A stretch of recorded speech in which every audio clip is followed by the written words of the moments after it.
Friends, आज के इस वीडियो में हम व्यष्टि अर्थशास्त्र से संबंधित एक टॉपिक का अध्ययन करेंगे जिसे अर्थशास्त्र का सामान्य परिचय के नाम से जाना जाता है। इस टॉपिक पर हमने अपने पिछले वीडियो में यह जाना था कि अर्थशास्त्र क्या है, अर्थशास्त्र की परिभाषा क्या है और व्यष्टि अर्थशास्त्र किसे कहा जाता है और समष्टि अर्थशास्त्र किसे कहा जाता है। उसी क्रम में आज के वीडियो में हम देखेंगे कि व्यष्टि अर्थशास्त्र व समष्टि अर्थशास्त्र में अंतर क्या होता है। सामान्य रूप से कई बार परीक्षा में शॉर्ट क्वेश्चन में पूछ लिया जाता है कि व्यष्टि अर्थशास्त्र और समष्टि अर्थशास्त्र में कोई दो अंतर बताइए, या बड़े प्रश्न के रूप में व्यष्टि अर्थशास्त्र व समष्टि अर्थशास्त्र में अंतर बताइए। इस पर प्रश्न अधिकतर पूछ लिया जाता है। तो इस वीडियो में हम ये जानेंगे कि मूल रूप से व्यष्टि अर्थशास्त्र और समष्टि अर्थशास्त्र में क्या अंतर होता है। तो देखिए, हमने यहाँ अंतर के आधार लिखे हैं ताकि हमको थोड़ी सुविधा हो कि अंतर। पहली चीज देखिए, अगर अध्ययन की इकाई के रूप में देखें तो व्यष्टि अर्थशास्त्र में व्यक्तिगत इकाइयों का अध्ययन किया जाता है। जैसे इसमें एक व्यक्ति का अध्ययन किया जा सकता है, एक फर्म का अध्ययन किया जा सकता है, एक परिवार का अध्ययन किया जा सकता है और एक उद्योग का अध्ययन किया जा सकता है। तो जहां तक व्यष्टि अर्थशास्त्र की बात है, व्यष्टि अर्थशास्त्र में व्यक्तिगत इकाइयों का अध्ययन किया जाता है, जबकि समष्टि अर्थशास्त्र में संपूर्ण अर्थव्यवस्था का अध्ययन किया जाता है। संपूर्ण अर्थव्यवस्था में आय व रोजगार की स्थिति क्या है, संपूर्ण अर्थव्यवस्था में आर्थिक विकास व वृद्धि की स्थिति क्या है, संपूर्ण अर्थव्यवस्था में बेरोजगारी व गरीबी की स्थिति क्या है, राष्ट्रीय आय पूरी अर्थव्यवस्था की क्या है, जनसंख्या की स्थिति पूरी अर्थव्यवस्था की क्या है। तो कहने का तात्पर्य, पहला अंतर जो हम कह सकते हैं अध्ययन की इकाई के रूप में अध्ययन अंतर होता है। व्यष्टि अर्थशास्त्र में व्यक्तिगत इकाइयों का अध्ययन किया जाता है, जबकि समष्टि अर्थशास्त्र में सामूहिक इकाइयों का अध्ययन किया जाता है। दूसरी हम बात देखते हैं कि अध्ययन के उद्देश्य की हम बात करें तो हम देखते हैं कि सामान्य रूप से व्यष्टि अर्थशास्त्र के अध्ययन का उद्देश्य संसाधनों के अधिकतम वितरण का है, एक व्यक्ति के संतुष्टि को अधिकतम करने का है, एक फर्म के उत्पादन को अधिकतम करने का है, या उद्योग के लाभ को अधिकतम करने का है। यानी जो व्यष्टि अर्थशास्त्र है उसका जो उद्देश्य है वो संसाधनों के अधिकतम वितरण से संबंधित हो सकते हैं, समष्टि संबंधित सिद्धांत हो सकते हैं।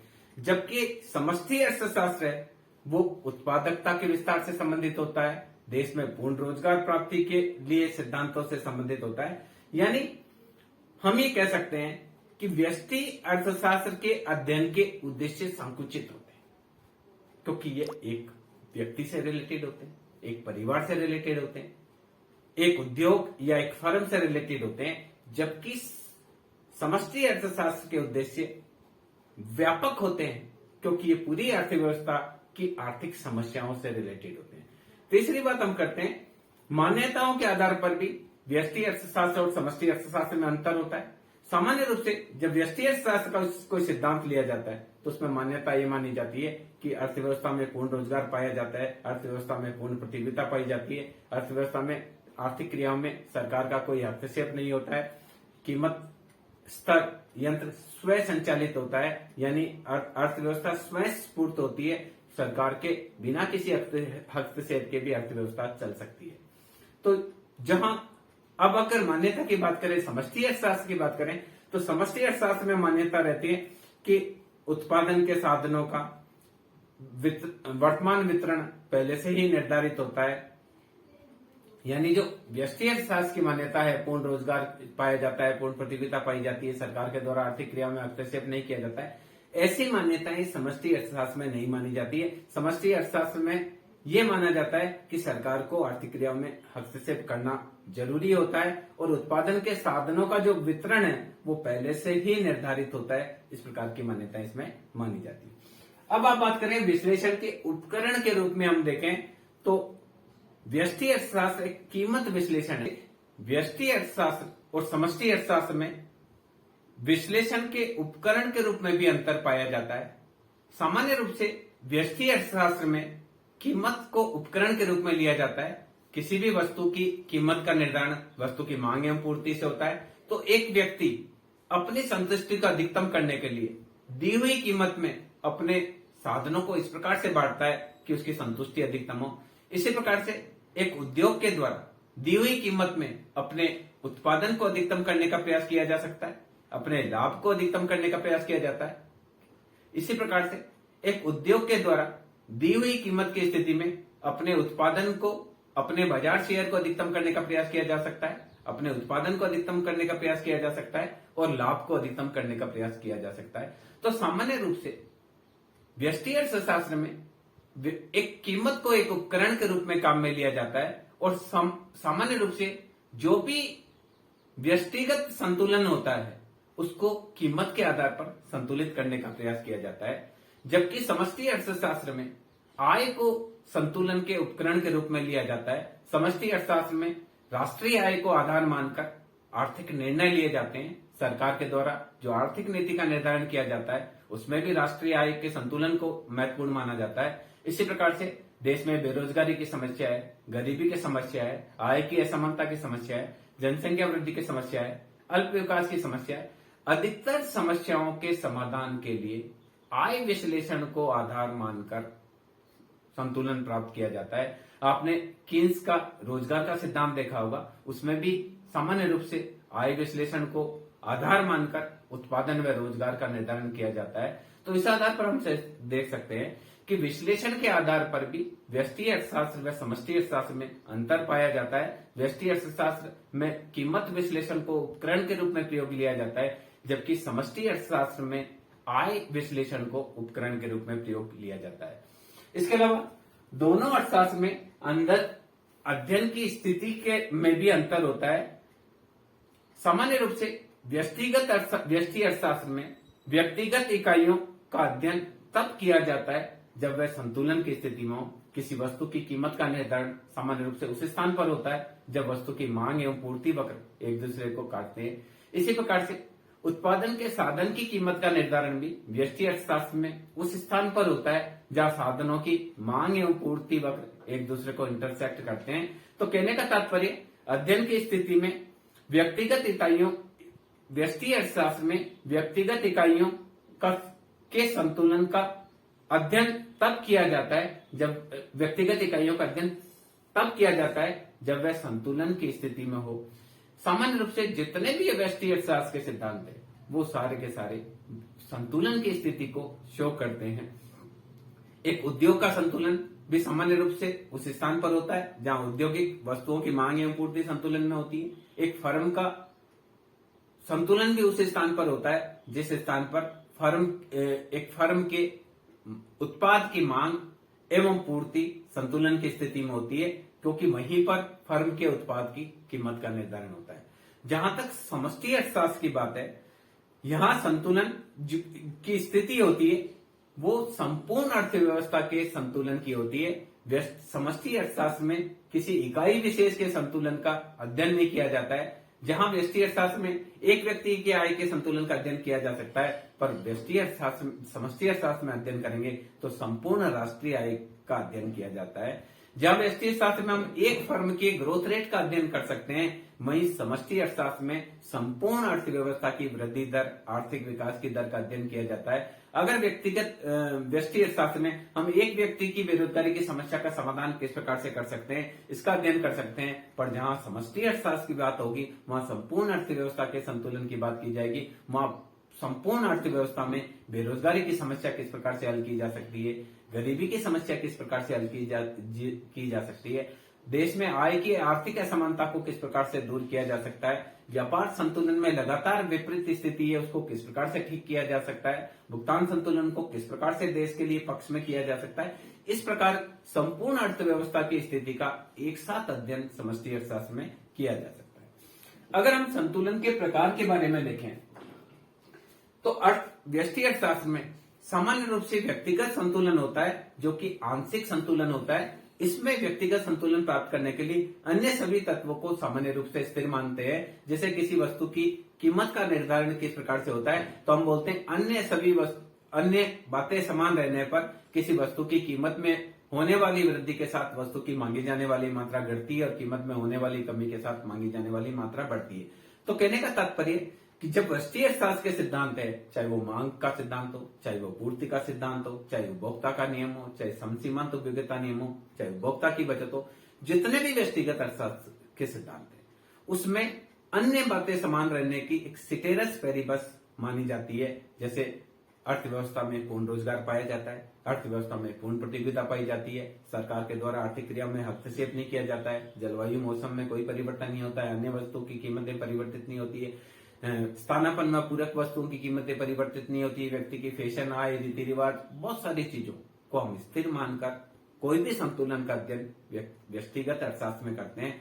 तो सामान्य रूप से व्यष्टि अर्थशास्त्र का जो संतुलन होता है उसे आंशिक संतुलन की संज्ञा दी जाती है, क्योंकि अन्य 26 चरों को इसमें स्थिर मानकर किया जाता है। पर जहां समष्टि अर्थशास्त्र की बात है, एक सामान्य संतुलन की बात की जाती है, इसमें सभी चरों को परिवर्तनशील मानते हुए बात की जाती है, या फिर कोई मान्यता भी मानी जाती है तो वो संपूर्ण अर्थव्यवस्था से संबंधित मान्यता होती है। जैसे कोई मान लीजिए अंतरराष्ट्रीय व्यापार है, उसमें दो देशों के द्वारा व्यापार किया जाता है, दो ही वस्तु का व्यापार किया जाता है, दो ही साधन उसमें क्रियाशील होते हैं। इस प्रकार जो अर्थव्यवस्था है, समष्टि अर्थशास्त्र है, उसमें अधिकतर सामान्य संतुलन की बात की जाती है। हम यहाँ कीमत की बात करते हैं, व्यष्टि अर्थशास्त्र में वहां कीमत स्तर की बात की जाती है। व्यष्टि अर्थशास्त्र में हम आय की बात करते हैं, वहां समष्टि अर्थशास्त्र में आय स्तर की बात की जाती है। व्यष्टि अर्थशास्त्र में हम एक व्यक्ति की गरीबी का अध्ययन कर सकते हैं, पर समष्टि अर्थशास्त्र में संपूर्ण अर्थव्यवस्था में जो गरीबी के स्तर है उसकी बात की जाती है। तो कहने का तात्पर्य यह है कि समष्टि अर्थशास्त्र का संबंध सामान्य संतुलन से होता है, जबकि व्यष्टि अर्थशास्त्र का संबंध आंशिक संतुलन से होता है। इस प्रकार से अगर हम परिवर्तन की दृष्टि से देखें तब भी व्यष्टि अर्थशास्त्र में और समष्टि अर्थशास्त्र में अंतर पाया जाता है। व्यष्टि अर्थशास्त्र में जो परिवर्तन होते हैं वो समष्टि की स्थिरता की स्थिति में भी हो सकते हैं। सामान्य रूप से व्यष्टि अर्थशास्त्र में परिवर्तन समष्टिगत नहीं परिवर्तन होने के बावजूद भी हो सकता है। एक व्यक्ति की इच्छा बढ़ जाती है तो उसके द्वारा मांग बढ़ाई जा सकती है, जबकि हो सकता है वस्तु का उत्पादन नहीं बढ़ा हो। एक व्यक्ति की किसी वस्तु विशेष में रुचि बढ़ने पर वह उस वस्तु को अधिक मात्रा में खरीद सकता है, चाहे वस्तु का अर्थव्यवस्था में अधिक मात्रा में उत्पादन नहीं हुआ हो। इसी प्रकार से एक व्यक्ति अपनी आय से अधिक खर्च कर सकता है, व्यष्टि अर्थशास्त्र में उधार लेकर खर्च कर सकता है, पर समष्टिगत स्तर पर यह चीज संभव बहुत कम स्थिति में ही होती है। तो हम ये देखें कि अध्ययन की स्थिति में व्यष्टि अर्थ इकाइयों का अध्ययन, संतुलन की स्थिति, समष्टि व्यक्तिगत इकाइयों का अध्ययन जब वे संतुलन की स्थिति में तभी अध्ययन किया जाता है। जैसे किसी वस्तु की कीमत का अध्ययन करना है तो उस वस्तु की जिस स्थान पर मांग एवं पूर्ति का संतुलन होगा उस समय अध्ययन किया जाएगा।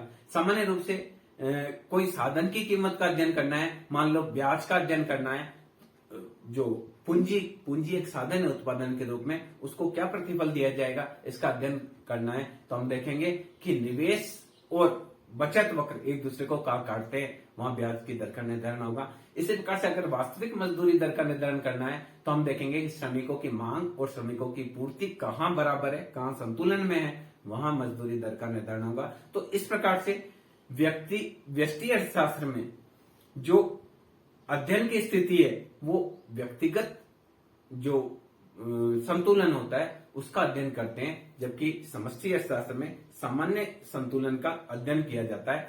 अब बात करते हैं परिवर्तन की, बात करते हैं कि व्यष्टि में परिवर्तन समष्टि स्थिरता में भी हो सकता है, जिसकी हम बात कर रहे थे कि कुछ वस्तुएं कुछ समष्टिगत स्थिरता होने के बावजूद भी व्यष्टि में परिवर्तन संभव है।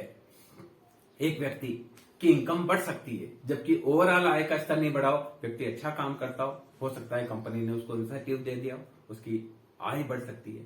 एक वस्तु विशेष की कीमत बढ़ सकती है।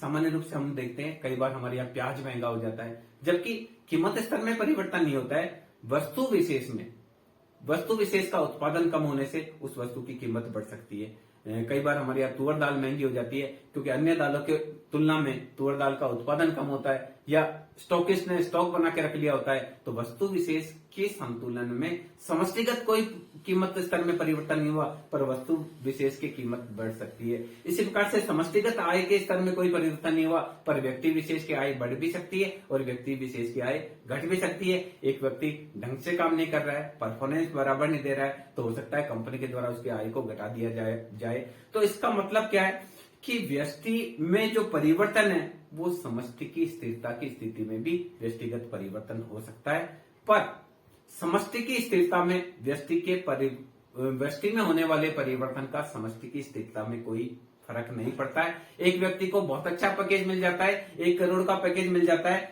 उससे समष्टिगत आय स्तर में कोई बहुत ज्यादा परिवर्तन नहीं होता है, क्योंकि वहां 1 करोड़ रुपए की राशि बहुत छोटी होती है। इसी प्रकार से एक व्यक्ति बेरोजगारी की स्थिति में है, वो कम मजदूरी दर पर काम करने के लिए तैयार होकर अपनी बेरोजगारी की समस्या को सोल्व कर लेता है, पर समष्टिगत स्तर पर उससे बेरोजगारी की समस्या सोल्व नहीं होती है। एक व्यक्ति को लॉटरी लग जाती है और वह गरीबी से बाहर आ जाता है, पर इस एक व्यक्ति में होने वाले परिवर्तन से समष्टिगत गरीबी की समस्या का समाधान नहीं किया जा सकता है। तो हम ये कह सकते हैं कि समष्टि की स्थिरता पर व्यष्टि की बनावट में परिवर्तन का बहुत अधिक प्रभाव नहीं पड़ता है। इसी प्रकार से देखा जाए तो कुछ चीजें ऐसी होती है जो व्यष्टि अर्थशास्त्र के लिए ठीक है, पर समष्टिगत स्तर पर वह गलत मानी जाती है। इसे समष्टिगत आर्थिक विरोधाभास की संज्ञा दी जाती है। जैसे एक व्यक्ति बचत करता है तो उसके लिए अच्छा है, भविष्य में उसके लिए काम आएगी, पर अगर सभी व्यक्ति बचत करने लग जाते हैं तो देश में जो वस्तुओं और सेवाओं का उत्पादन होता है वो बिक नहीं पाएगी और देश मंदी की स्थिति में आ जाएगा। एक व्यक्ति बैंक से अपना पैसा निकाल लेता है, बैंक को कोई फर्क नहीं पड़ता है, पर यदि सारे व्यक्ति बैंक से अपना अपना पैसा निकाल देंगे तो बैंक फेल हो जाएंगे।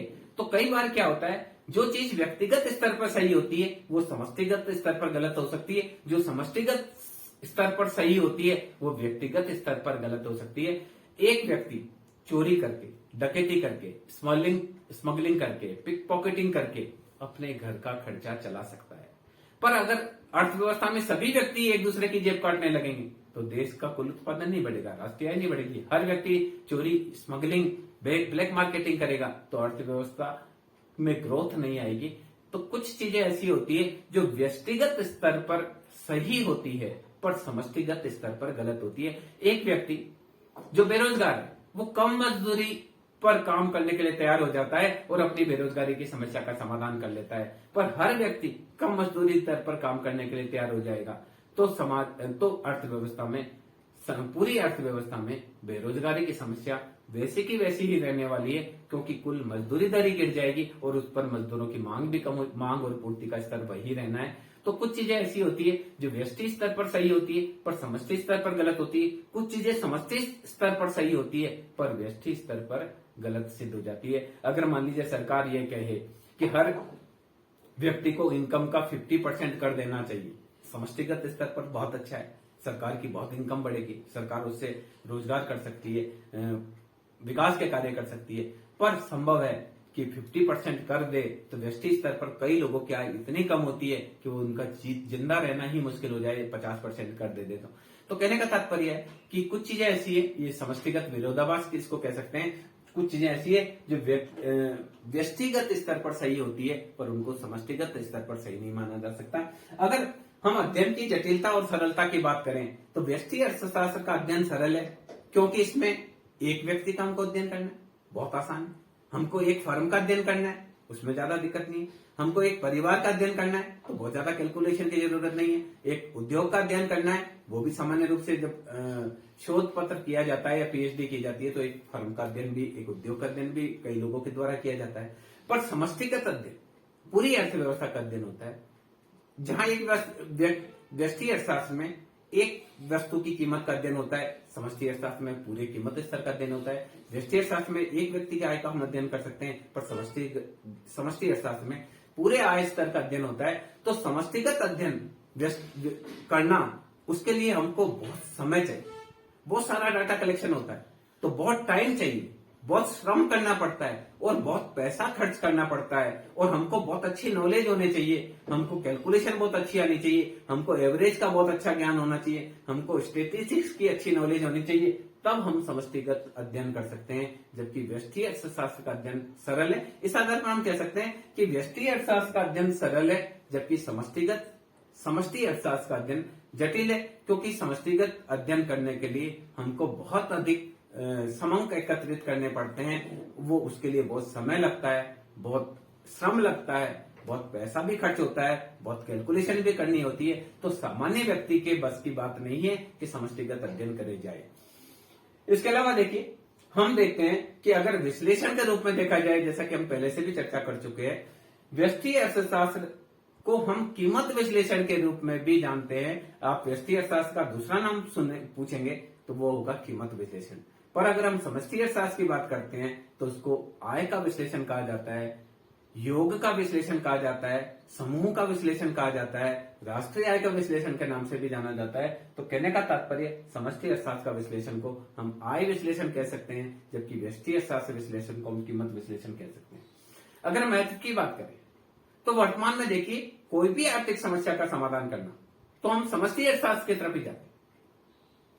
हमको देश की कोई भी समस्या का समाधान करना है, चाहे वो बेरोजगारी की समस्या का समाधान करना हो, चाहे गरीबी की समस्या का समाधान करना हो, चाहे जनसंख्या वृद्धि की समस्या का समाधान करना हो, चाहे देश की अर्थव्यवस्था की ग्रोथ रेट किस प्रकार से बढ़ानी है उसका अध्ययन करना हो, देश का विदेश व्यापार किस प्रकार से हमको बढ़ाना है उसका अध्ययन करना हो, किसी भी प्रकार का ग्रोथ रेट का अध्ययन करना हो, तो हमको व्यष्टि अर्थशास्त्र की ही, समष्टि अर्थशास्त्र की जरूरत होती है। व्यष्टि वहां पर काम नहीं आती है, क्योंकि व्यष्टि में सामान्य रूप से हम क्या अध्ययन करते हैं, एक व्यक्ति का अध्ययन करते हैं, या एक परिवार का अध्ययन करते हैं, या एक उद्योग का अध्ययन करते हैं, या एक फर्म का अध्ययन करते हैं। तो सामान्य रूप से जो व्यक्तिगत अध्ययन किया जाता है उनका महत्व बहुत कम होता है। न सरकार के द्वारा व्यक्तिगत अध्ययन को नीति निर्धारण में प्रयोग लिया जाता है, न ही बजट निर्माण में प्रयोग लिया जाता है, न ही आर्थिक समस्याओं के समाधान में उनका प्रयोग किया जाता है। इस दृष्टि से हम कह सकते हैं कि व्यष्टि अर्थशास्त्र का महत्व कम है, और वर्तमान में तो इसका महत्व दिन प्रतिदिन हम ये कह सकते हैं कम होता चला जा रहा है। पर जब समष्टि अर्थशास्त्र की बात करते हैं तो समष्टि अर्थशास्त्र का महत्व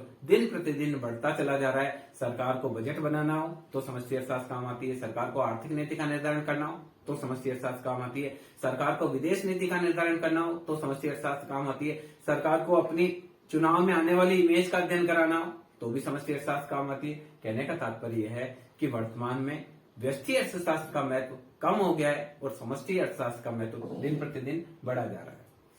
इसके अलावा अगर हम आर्थिक समस्या के समाधान की बात करें तो व्यष्टि अर्थशास्त्र में केवल व्यक्तिगत समस्याओं का समाधान किया जा सकता है। एक व्यक्ति की बेरोजगारी की समस्या का समाधान किया जा सकता है, एक वस्तु की कीमत की समस्या का समाधान किया जा सकता है, एक फर्म के उत्पादन को किस प्रकार से बढ़ाया जाए इसकी समस्या का समाधान किया जा सकता है, एक परिवार की कुल आय को किस प्रकार से बढ़ाया जाए इस समस्या का समाधान किया जा सकता है। तो कहने का तात्पर्य है कि व्यष्टि अर्थशास्त्र व्यक्तिगत अध्ययन पर आधारित होता है। इस कारण ये केवल व्यक्तिगत समस्याओं के समाधान के लिए ही उपयोगी होता है। पर समष्टि अर्थशास्त्र में चूंकि संपूर्ण अर्थव्यवस्था का अध्ययन किया जाता है तो समस्या समाधान दृष्टिकोण के आधार पर भी ये सामूहिक समस्याओं के निर्धारण के लिए उपयोगी होता है। प्राय सरकार के द्वारा जो बड़े लेवल की जो समस्याएं होती है उनका समाधान करने के लिए समष्टि अर्थशास्त्र को ही प्रयोग में लिया जाता है। देश में अभी कोरोना संकट की समस्या है तो उनकी समस्या के समाधान के लिए समष्टिगत डाटा को यूज किया जाता है। देश में बेरोजगारी की समस्या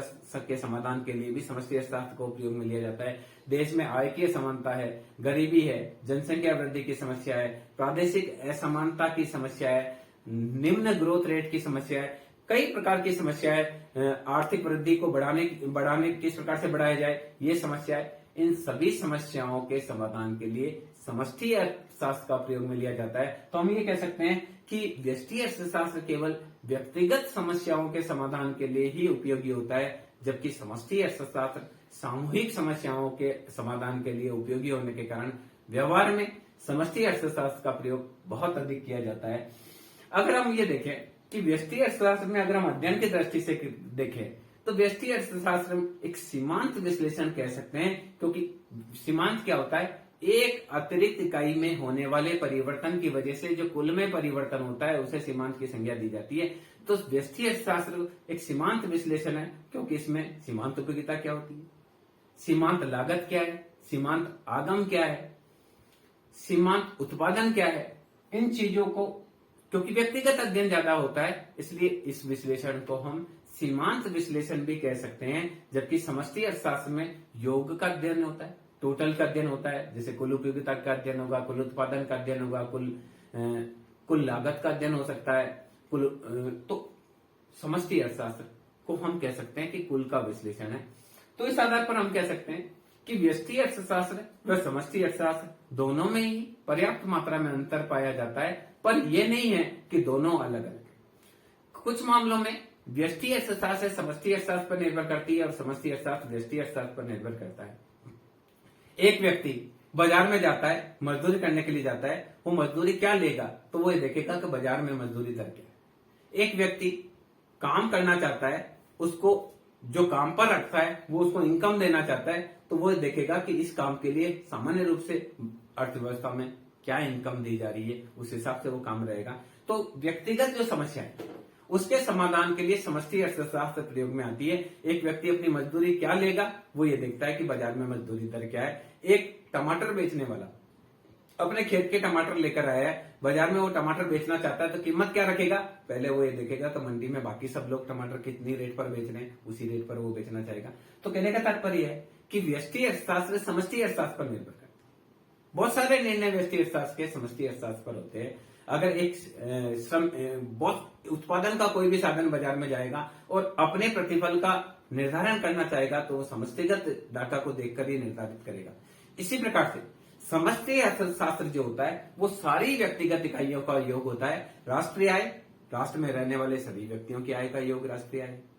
बेरोजगारी का डाटा, राष्ट्र में रहने वाले जितने बेरोजगार है उन सबका जोड़कर ही बेरोजगारी दर बनती है। गरीबी के सारे डाटा, एक एक व्यक्ति के डाटा का अध्ययन करके ही गरीबी दर निकाली जाती है। तो कहने का तात्पर्य है कि समष्टि अर्थशास्त्र भी व्यष्टि अर्थशास्त्र से होती है, साथ ही व्यष्टि का योग ही समष्टि होता है। इस आधार पर हम कह सकते हैं कि समष्टि अर्थशास्त्र भी व्यष्टि अर्थशास्त्र पर निर्भर करती है और व्यष्टि अर्थशास्त्र भी समष्टि अर्थशास्त्र पर निर्भर करती है। हालांकि इन दोनों में हमने 12 अंतर डिस्कस किए हैं, फिर भी हम ये कह सकते हैं कि व्यष्टि अर्थशास्त्र और समष्टि अर्थशास्त्र दोनों एक ही सिक्के के पहलू है। जैसे सिक्के में एक तरफ हेड होता है, एक तरफ टेल होता है, वैसे ही आपको पूरी अर्थव्यवस्था को समझना है तो आपको व्यष्टि अर्थशास्त्र भी समझ में आनी चाहिए और समष्टि अर्थशास्त्र भी आनी चाहिए, क्योंकि कुछ ऐसे पहलू होंगे जो व्यष्टि आधार पर ही समझे जा सकते हैं और कुछ आर्थिक सिद्धांत ऐसे हैं जिनको समष्टिगत अध्ययन पर ही समझा जा सकता है। इस आधार पर हम कह सकते हैं कि हालांकि व्यष्टि अर्थशास्त्र और समष्टि अर्थशास्त्र में अंतर होते हैं पर दोनों एक दूसरे के पूरक हैं। अगर व्यक्ति एक ही अर्थशास्त्र का अध्ययन करता है तो हम कहेंगे कि वह अल्प ज्ञानी है। एक अच्छे इकोनॉमिस्ट को व्यष्टि अर्थशास्त्र भी आनी चाहिए और समष्टि